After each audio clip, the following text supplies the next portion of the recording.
आमदार नितेश राणे यांनी नुकतेच एक वक्तव्य केलेले आहे ओबीसी आरक्षणाच्या बाबतीत।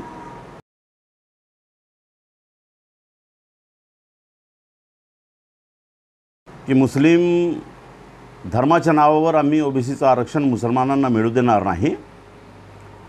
नितेश राणे हे आमदार आहेत, विधी मंडळाचे सदस्य आहेत, जिथे कायदे बनतात, म्हणून त्याच्या ज्ञानाची उंची कमी आहे असं म्हणण्याचं धारिष्ट आम्ही करू शकत नाही। त्यांना खूप ज्ञान आहे, परंतु वंशपरंपरेने एखादी संपत्ती मिळावी आणि त्याचा यथेच्छ उपभोग घेण्याचं कोणीतरी वारसापत्र सोडून जावं, त्या पद्धतीनं ते संविधानाच्या बाबतीत बोलत असतात। संविधान डॉक्टर बाबासाहेब आंबेडकर या महान प्रज्ञासूर्य महामानवाच्या विचारांच्या आणि लेखणीच्या कर्तृत्वानं आलेलं या देशाचा व्यवस्थात्मक ग्रंथ आहे संविधान, आणि तो कायद्याचा ग्रंथ आहे। नितेश राणे यांना ओबीसीची संकल्पना कळते काय, ओबीसी काय आहे हे त्यांना माहीत आहे काय, तर निश्चितच त्यांना हे माहिती आहे। परंतु या महाराष्ट्रामध्ये हिंदुत्वाच्या नावावर राजकारण करण्याचा पीक आलेला आहे आणि यासाठी येनकेन प्रकारे मुसलमानांना टार्गेट करायचं, हिंदूंच्या मनात मुसलमानांच्या बाबतीत द्वेष पेरायचं आणि आम्हीच काय ते तेवढे हिंदूंचे रक्षक म्हणून पुढे यायचं। नितेश राणे त्याच्यातले एक। ओबीसी ही संकल्पना मुळात डॉक्टर बाबासाहेब आंबेडकर यांच्या 340व्या कलमाच्या अनुषंगाने येते। ओबीसी अदर बॅकवर्ड क्लास, याच्यात धर्म कुठेही येत नाही। ओबीसी हा मुसलमान असू शकतो, हिंदू असू शकतो, सिखही असू शकतो किंवा इतर 18 पगड जातीचा कोणताही धर्म स्वीकारलेला माणूस हा ओबीसी कॅटेगरीमध्ये येतो, कारण ओबीसीला मुळातच धर्माचे बंधन नाही। कदाचित अनुसूचित जातीच्या आरक्षणाला 1950च्या राष्ट्रपती अध्यादेशाद्वारे एक मर्यादा आहे, तो हिंदू धर्मी असला पाहिजे, पण इतर आरक्षणाला नाही। नितेश राणेंना हे सुद्धा कळत नाही, म्हणजे त्यांच्या विचारांची बालिश उंची किती, की मुसलमान हा धर्मच नाही आहे। मुळात मुसलमान हा धर्म नाही, इस्लाम हा धर्म आहे आणि मुसलमान हा समाज आहे। इस्लाम धर्म स्वीकारलेला समाज मुसलमान, आणि या मुसलमानांमध्ये तेली आहेत, कुणबी आहेत, माळी आहेत, कोष्टी आहेत, कासार आहेत, अनुसूचित जाती जमातीचे माणसे आहेत, तडवीसारखे आदिवासी आहेत। अनेक जाती जमातींच्या लोकांनी समतेसाठी, समन्वयासाठी, स्वातंत्र्यासाठी इस्लाम धर्म स्वीकारला आणि ते मुसलमान झालेत। मंडल आयोगाच्या आंदोलनानंतर मंडल आयोगाच्या शिफारशीवरून मुसलमानातील समकक्ष व्यवसाय करणारे आर्थिक, सामाजिक, शैक्षणिकदृष्ट्या मागासलेल्या जातींना ओबीसीचं आरक्षण देण्यात आलेलं आहे। हे नितेश राणेंना माहीत नाही का? आता ते म्हणत आहेत की मुसलमान धर्माच्या नावावर आम्ही ओबीसी आरक्षण मिळू देणार नाही।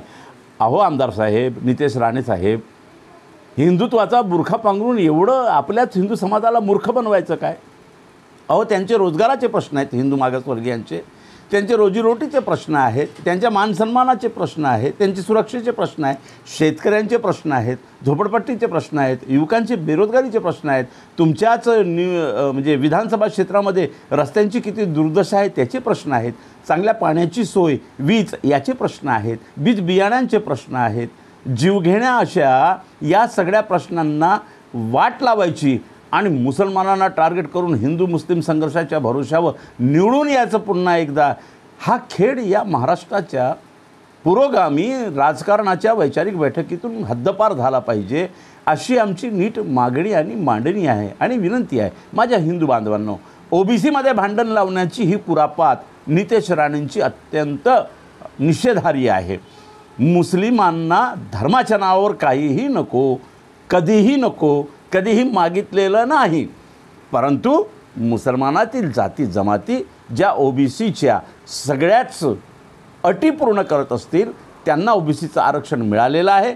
अटी पूर्ण करणारे परंतु ते समाविष्ट न झालेले अनेक जाती बाहेर आहेत, त्यांनासुद्धा ओबीसीचं आरक्षण द्यावं अशी मुसलमानांची मागणी आहे। पण नितेश राणे हिंदुत्वाचा झंडा घेऊन म्हणताय प्राण चले जाएंगे लेकिन हम इस मुसलमान धर्म के नाम पर मुसलमानों को आरक्षण ओबीसी का मिलने नहीं देंगे। माझ्या माणसा, म्हणजे आमदार माणसा, माणूस म्हणायला ही मोठं धारिष्ट लागतं। मी चहा पितो आहे, मुद्दाम म्हणून मोठा ग्लास वापरला आहे, चहा तेवढाच आहेत कपभर, पण मोठा ग्लास वापरल्यावर एक फिलिंग येतं मोठाले वैज्ञानिक बुद्धिवंत मोठा ग्लास वापरत होते, चहा तेवढाच होता. कारण उंचीचा प्रश्न येतो, बौद्धिक उंची, वैचारिक उंची.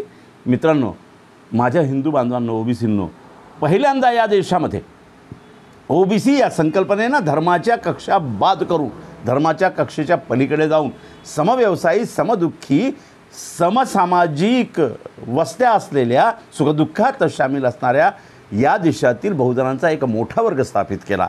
हा मोठा वर्ग राजकारणात प्रभावशाली आहे. हे नितेश राणेंना नको का? तर नितेश राणे आणि असल्या मानसिकतेच्या लोकांना हे नको आहे. म्हणून हिंदू मुस्लिम ध्रुवीकरणाचा खेळ खेळायचं ही त्यांची खेळी नीट ओळखा. मुसलमानांनी नितेश राणेंच्या या वक्तव्यावर चुकीची प्रतिक्रिया बिलकुल देऊ नये.